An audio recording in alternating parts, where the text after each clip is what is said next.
Hey guys, it's Michael Levine. Today, I spent a little bit of time doing what I do best, which is pissing off short-sighted and entitled, self-centered people within the hair industry. I make so many of these car videos, guys, and so many of them I never ever put out. I have hours of these things on my phone waiting to be edited. Sometimes I never edit them. But sometimes I never put them out. Sometimes they're like that letter that you write and then you burn without ever sending, because I got to vent. I got my therapy by saying it, and that was enough for me, even though sometimes there's some killer stuff in there. But anyways, I'm going to say this one because I think it's interesting, and it's I don't know, it's part of my usual shtick. Somebody posted on a forum that they were a suite renter for the last 3 months, and things have been really tough for them, and there were days in a row, like multiple days, without a single client. And the suite owner, who sounds pretty cool to be honest here, says, hey, the suite owner took a chance on this person, which I don't really get, but because they know they're good, but then the suite owner let them out of their lease. I don't know what the lease situation was, but let them out of their lease because they knew they weren't getting busy and they didn't want them to accrue any more debt, which made no sense to me. Does that mean you weren't paying the rent? Obviously you weren't. You weren't paying your bills. So suite owner was good enough to say, go off, be free. I wish you the best. So then this person had was posting doing hair on social media. So the suite owner said, hey, you're doing hair, maybe you should settle your debts with us if you're actually doing hair for money. And again, I don't know any of this. But if you got debt, if that person let you off the hook for something, obviously they wouldn't think that you had debt if you hadn't owed them anything and you didn't agree to pay them something. So anyways, but that's not really what this is about. What this is about is the advice given to this person from another hairdresser was, you should get a job in a commission salon, build your clientele, and then go to chair rental or suite rental.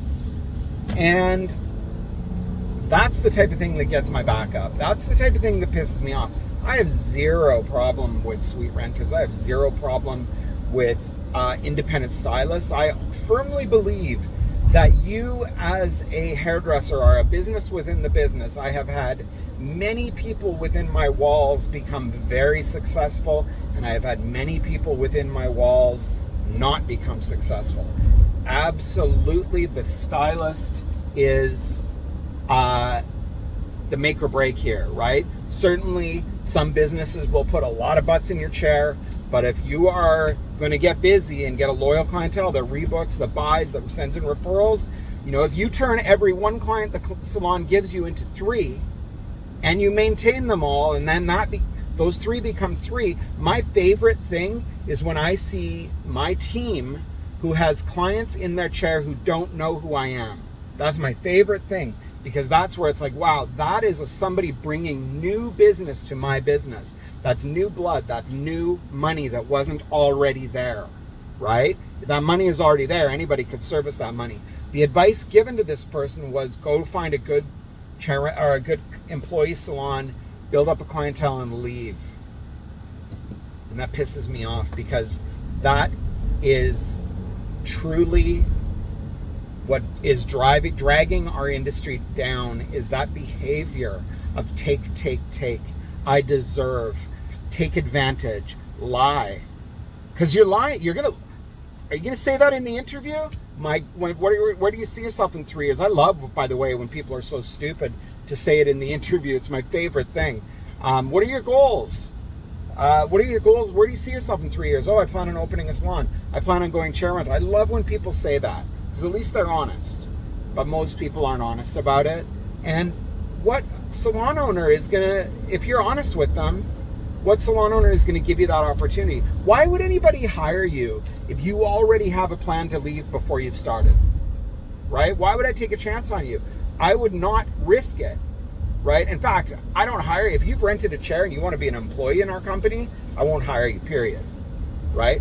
You better be able to make a really good pitch. I remember I had this policy: if you've owned a salon, I'm never going to hire you. I had this one guy who convinced me I'm not interested in ever owning a salon ever again. It's like, what, he lasted 2 months before he went out and started building towards opening a salon. I'm not stupid, right? So you're going to have to lie to a salon owner to get a job. You're telling this person to enter into an employment relationship already with an ulterior motive of being shady. That's so freaking gross. And that's leech behavior. Okay, that's pure take. And I'm not into that shit. And so I spoke up and I just said, that's terrible advice. I mean, I was probably pretty rude. I actually wrote the words, leech is gonna leech. But my advice, or what I had said was, better advice to her would have been, go find an amazing employer, find a really good employer that will hire you, be the best employee that you can be, have an attitude of jump how high, the answer is yes, what's the question, how can I contribute, how can I be an asset, and be amazing at every step of your employment and see where it takes you. That's the advice I would give her. Don't give her advice to leave. Give her advice to be fucking awesome and see what develops. Because I promise you, every decent employer, and guess what, guys? I'm not delusional to think that every commissioned salon owner is some fucking angel. I'm pretty good. I am one of the good ones. And I promise you I'm one of the good ones. But I know there's some super shitty people out there. I know this. I'm not talking about those guys. There are tons of good ones. Find a good one. Put everything into it. Dedicate yourself to your success within that salon and see where it takes you. It might take you to amazing places. There is a reason that there are people at Van Michael salons who have been there for over 20 years, 25, 30 years. There's a reason that people are with Robert Chromians for that long. There's a reason that I have an employee that is with me currently for, I think, 17 or 18 years. That I've had so many people spend over 10 years with me, so many. And I don't begrudge those people when it's time for them to move on. I don't, but I do. You know who I have a hard time with when it's time for them to move on? Is the people who give me like 2 or 3 years and who literally build up just enough to leave. Fuck you guys. That is such bullshit thinking. It drags the industry down. Put in, see how you can contribute, see how you can make the industry a better place by elevating your professionalism, by giving back, by helping grow new business within that company, help that business grow, and see what happens for you. Maybe you will be rewarded with a title that carries more salary. Maybe you will be rewarded with full benefits, and the longer you stay in any place, the more paid vacation you get. Maybe you'll be rewarded with an employer that will help you charge the absolute most amount that you can so that you get paid for full-time work by only working 3 days a week and living the life that you want through hairdressing. Maybe you get in with somebody who has your back, who's going to help you get there. And maybe the end-all and be-all isn't going independent. Maybe it is going in with somebody and being part of a team and doing something important. Yeah? Let's not have this mentality of let's go take advantage and build and then fuck off and try to take everybody they can with me. And when the salon owner gets pissed off and starts trying to retain those clients, start pulling some nonsense like, the clients have a choice, nobody owns clients. Shut up.